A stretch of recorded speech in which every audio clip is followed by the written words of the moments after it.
Nos primeiros 25 dias do ano, a emergência pediátrica do Hospital São Vicente de Paulo atendeu 828 pacientes. Destes, 104 crianças que apresentaram sintomas de viroses. Em relação ao mês de dezembro de 2016, houve um aumento no número de atendimentos. E é sobre viroses em crianças que o Hora da Notícia vai falar agora. Por isso a gente recebe hoje a gastroenterologista pediátrica, chefe também da emergência pediátrica do Hospital São Vicente, doutora Estefânia Simon. Seja muito bem-vinda ao PFTV.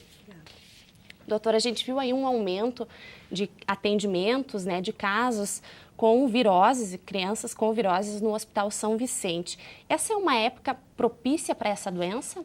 Sim, o calor propicia o desenvolvimento de germes e esse ano especialmente, acho que isso também tem contribuído muito, a chuva. A chuva com o calor tem contribuído para aumentar ainda mais. O que é a virose? Bom, a virose é uma manifestação que acontece no organismo pós-contato com o vírus. Nessa época do ano, o mais comum é a gente ver manifestações gastrointestinais, com vômito e diarreia, mas a gente também tem os resfriados, as gripes, as infecções que são transmitidas, os exantemas que a gente chama de criança a criança. Então, tem vários tipos de manifestação.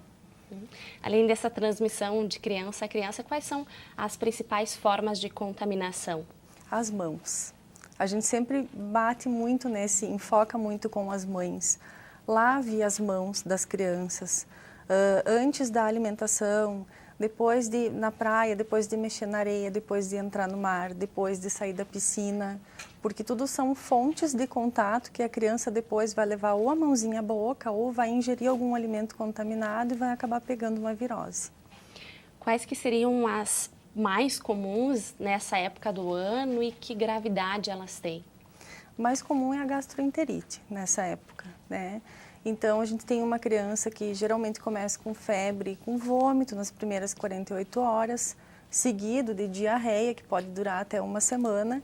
E o risco maior, no caso das gastroenterites, nessa época do ano, é a desidratação. Então, a gente tem uma criança que está perdendo líquido e o calor está contribuindo para ela desidratar. Como é que é feito o tratamento, então, da criança com virose?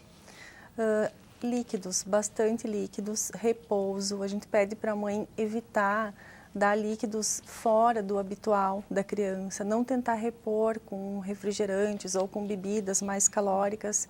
Água, os sais de reidratação oral que são disponíveis nos postos de saúde ou até mesmo para comprar na farmácia, mas tem que ter essa preocupação de oferecer várias vezes. As mães se preocupam muito com a inapetência.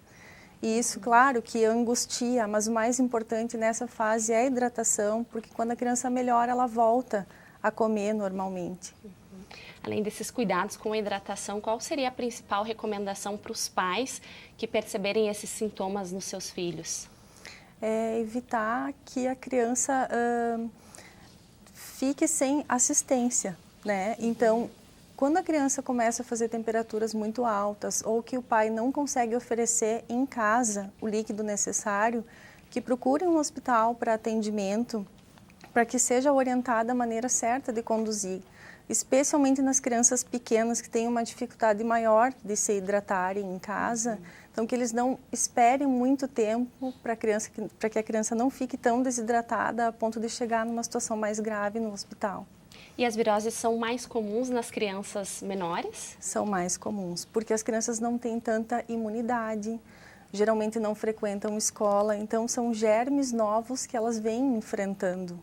Muitas vezes elas pegam esses germes na primeira viagem da família, na praia ou em outros locais e têm manifestações mais fortes do que na criança maior. Tá certo, então. Muito obrigada pela sua participação aqui no Hora da Notícia e um bom trabalho. Obrigada.